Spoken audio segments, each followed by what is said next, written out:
E aí, meu nome é Sturari, esse é o Palavras que Falam e hoje a gente vai falar sobre produção de literatura. Se você não conhece o canal, convido você a conhecer porque a gente fala sobre literatura clássica, teoria literária e também produção de literatura, que é o tema desse vídeo. E eu resolvi criar esse vídeo aqui porque eu tava conversando com alguns amigos meus recentemente e eu vi que muitos deles estão nesse momento meio estranho da produção de literatura, que é o tal do bloqueio criativo. Eu vou discutir mais esse termo, dizer precisamente a minha experiência pessoal quanto ao assunto e principalmente tentar delimitar uma forma de você tentar sair desse miasma que vai consumindo a gente como escritor. Até para também não ficar só pingando no molhado e para não ser mais um vídeo falando sobre como você superar o bloqueio criativo com estratégias que você já sabe, mas que você não tem coragem de encarar, eu vou dar a minha experiência pessoal sobre a coisa, que eu acho que vai somar para você entender um pouco dos motivos pelos quais essas estratégias que o pessoal sempre te recomenda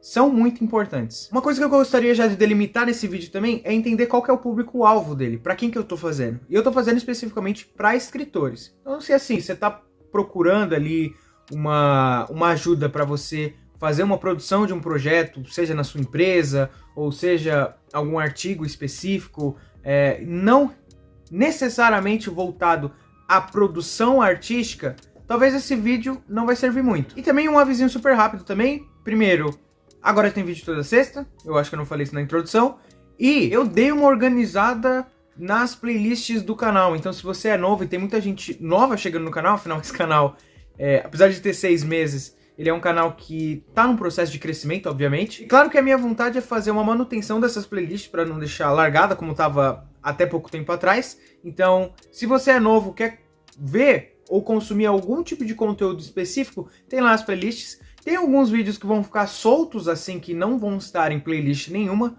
mas também são vídeos que eu não faço tanta questão. Dito isso, outra coisa também, se você tiver interesse, é me seguir no Instagram, que eu compartilho um pouco da minha jornada de estudos e coisas referentes ao YouTube também, mas vamos pro vídeo. Eu tive uma época também que eu tive um grande bloqueio criativo, eu fiquei muito tempo sem ler e muito tempo sem escrever. E eu sempre escrevi desde moleque, sempre foi uma coisa muito natural pra mim. É claro que quando eu escrevia como moleque eu não era um prodígio ou coisa assim do tipo, eu escrevia por brincar, só que conforme eu fui amadurecendo e percebendo como eu queria fazer aquilo, naturalmente eu quis levar a coisa mais a sério. Tem até uma frase, não sei se é do Paulo Leminski, posso estar falando besteira, né? Que ele fala que é muito fácil você ser poeta quando você é jovem, mas para ser poeta aos 30, aos 40, aos 50 anos, você precisa de muita coragem, muita dedicação, até porque é um tipo de vocação que a gente devota à nossa existência que não tem lucro nenhum. Muitas vezes a gente relaciona essa questão vocacional com o emprego, e ser escritor não se relaciona com isso. É uma dedicação vazia de incentivo monetário, sabe? E o que aconteceu foi que eu publiquei um livro. Foi um livro que eu dediquei não só muito tempo escrevendo ele, mas também foi um livro que eu dediquei muito dinheiro, sabe? Eu juntei praticamente mais da metade do meu salário por uns 3 anos para eu publicar o livro do jeito que eu queria e tal. Mas enfim, o livro em questão é essa bomba aqui. É um livro, cara, gracioso, assim, esteticamente falando. Eu acho que o trabalho da editora não foi o problema, sabe? O problema desse livro em central era exatamente eu tê-lo publicado. Porque assim, o que aconteceu na verdade foi o seguinte, essa história aqui que eu publiquei, ela era, cara, uma história da minha infância, que eu escrevi quando moleque. E aí eu tava nesse processo de tentar ser um escritor que eu queria ser, mas não tava entendendo qual escritor que de fato eu sou, que é uma tecla que eu bato muito aqui no canal também. E enfim, eu acabei publicando por ingenuidade, impulso e por essa necessidade grandiosa de finalmente dizer que eu sou escritor. E o fato não é que eu me arrependo de ter escrito esse livro, porque, cara, fez parte da minha produção, fez parte da minha educação como escritor ter escrito esse livro. Só que o problema foi publicá-lo. É necessariamente o quão isso me machucou pessoalmente a ponto de eu acreditar que uma coisa que claramente não estava boa, só pela ânsia de querer ser escritor, eu gastei... Cara, eu vou falar, foda-se, eu gastei quase 6 pau pra publicar esse livro. De novo, o problema de diagramação, publicação e etc. foi uma coisa interessante, sabe?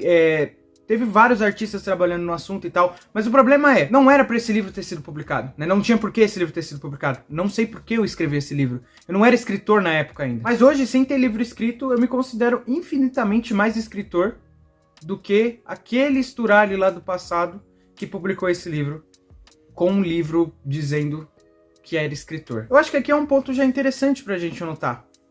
O motivo pelo qual eu entrei no bloqueio criativo não foi necessariamente um período em que eu só tava sem ideias.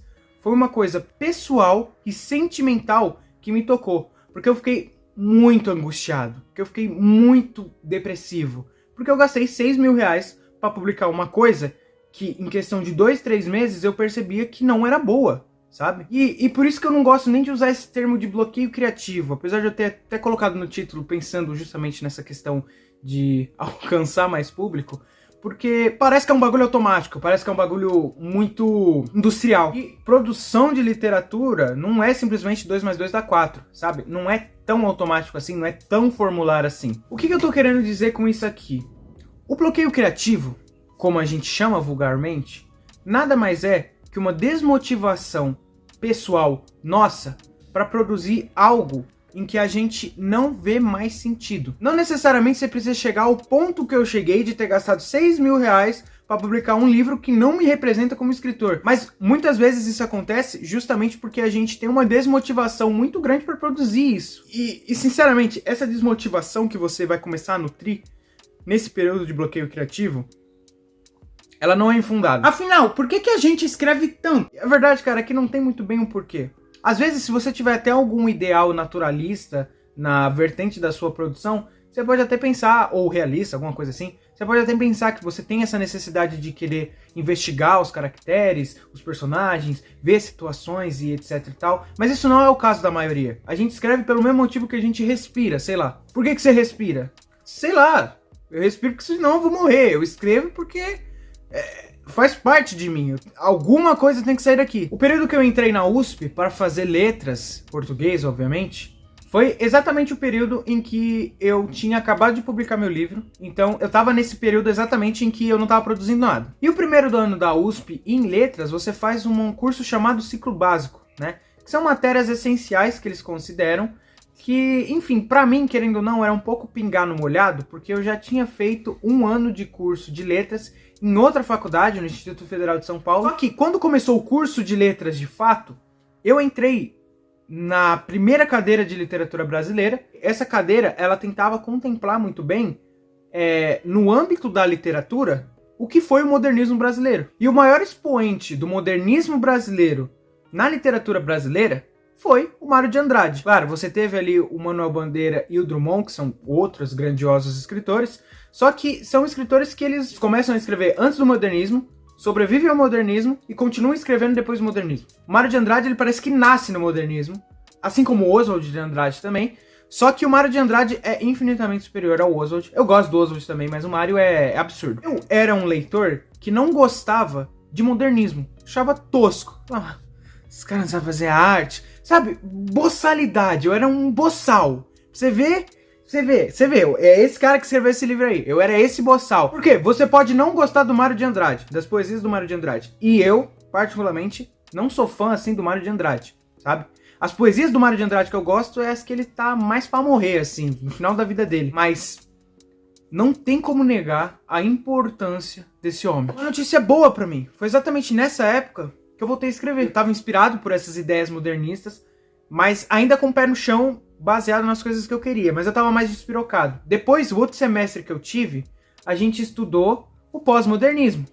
E a gente viu Graciliano Ramos, Clarice Lispector e Guimarães Rosa. Especificamente, eu li, não li todo, porque não dá pra ler todo em um semestre, pensando que eu tenho outros 2 grandes calhamaços pra ler, que no caso era A Hora da Estrela e São Bernardo, mas eu li Grande Sertão Veredas. Irmão, Guimarães Rosa é um diabo.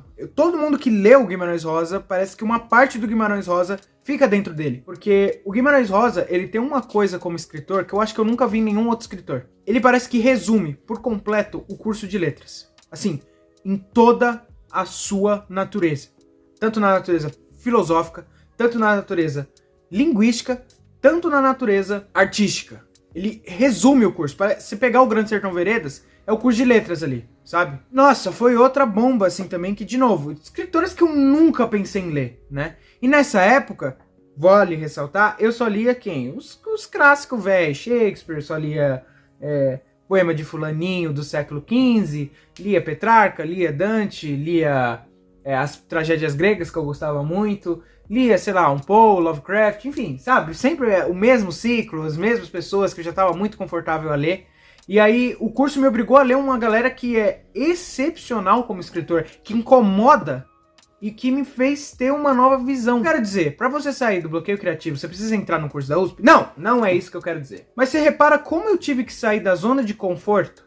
Repara como eu estava acostumado a ler certos autores que me eram muito confortáveis e, por obrigação assim das cadeiras da USP, eu me vi obrigado a ler outros autores que eu me senti maravilhado. O que eu quero dizer é um pouco isso. Quando você toma coragem para você enxergar e tentar buscar novas formas de produzir a sua literatura através de outros autores que você não está nem um pouco acostumado a ler, irmão, você vai ter ideias novas. Uma coisa que até falei recentemente naquele vídeo sobre o escritor contemporâneo se perdeu. Vou ver se eu deixo no card ou na descrição, alguma coisa assim. Provavelmente na descrição é garantido. Mas a gente tem que entender que quando chega o modernismo, cara, como se a galera pegasse tudo que era de tradicional na literatura e reconstruísse de uma forma em que você entende o que você pode fazer, né? Como você se encontrar como escritor brasileiro nos dias de hoje, sabe? Um escritor brasileiro contemporâneo. A gente fica estagnado, a gente sempre lê as mesmas coisas que são muito confortáveis pra gente.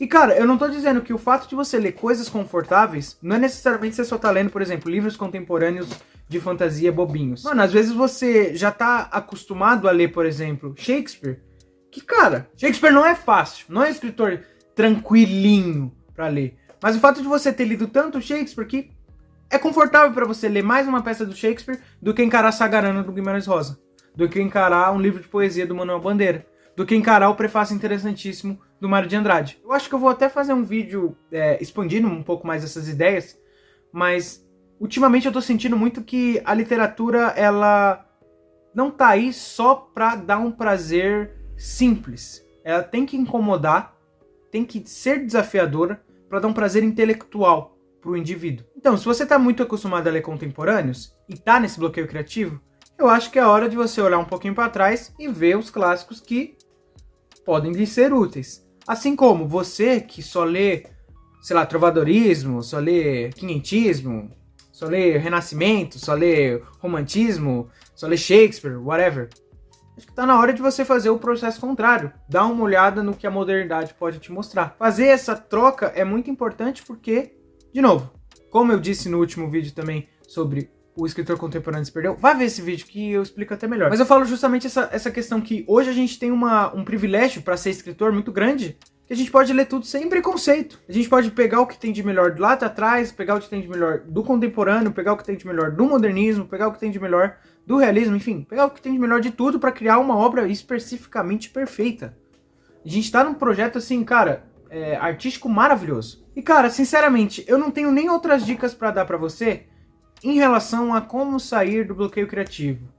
Porque provavelmente você já deve ter visto 1 milhão de vídeos falando sobre esse assunto, comentando as mesmas coisas mais ou menos. Mas eu acho que principalmente se você quiser sair do tal do bloqueio criativo, para de ler o que você tá lendo agora, independente da página que tu tá. Eu vou recomendar um livro só que já vai incomodar. Sagarana do Guimarães Rosa. Cara, aliás, tenha ciência de que, mesmo que você não esteja escrevendo no momento, isso não te faz menos escritor. São fases e ciclos e assim, a arte ela tem o seu tempo e claro que você precisa se respeitar para produzir bem. Mas é isso. Se você gostou do vídeo, deixa o like, se inscreve no canal. Também me segue no Instagram, que eu compartilho lá boa parte da minha jornada de estudos e coisas referentes ao YouTube. E valeu!